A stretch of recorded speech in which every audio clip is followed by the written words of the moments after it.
What Outside In allowed us to do with the help of the Delaware Museum of Natural History is really think about the connectivity between decorative arts and our collection, also our library collections and our garden collections and our plant collections outside, and to nature more generally.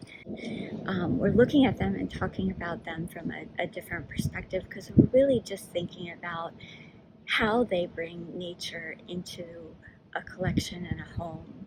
We're looking at HF as a collector, but what we haven't done a lot of is really look at him as a designer.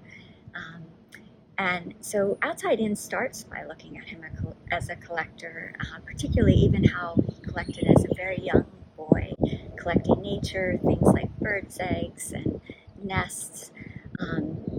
But then it moves into really looking at how these collections in his home informed the design. So HF was really a master of color, and one of the things that we do in Outside In is look at how he used color not only in his interiors but also in the garden, and how we can see that use of color in similar ways. There is an installation of blue Staffordshire, and we compare that blue Staffordshire and how it's massed in cupboards in the house to how the Marchbank, for instance, displays masses of that color in the garden. And so we look at those color choices and how they relate to the garden and the colors outside. And we see that, in his choices of floral design.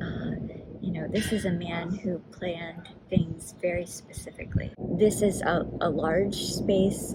I think we often look at Winterthur as a place that is so different from our own homes, but this has forced me to see it instead in ways that it is similar to our spaces, not necessarily on the scale or even the objects within, but in the ways that the small things within are things that we can do and that we already do. The use of color, for instance, and how that might echo the outside, or just, bringing in our favorite types of wood into a space. I guess it's really about appreciation for materials, for nature and simplicity in some ways, and thinking about how we can use a collection like that to inspire us. But it's sort of inviting our visitors to think of their collections in new ways, and really to just take joy in the space. And I think it's refreshing, and it's something that we all need right now as we come out of this pandemic, hopefully, and begin to revisit museums and appreciate gallery spaces.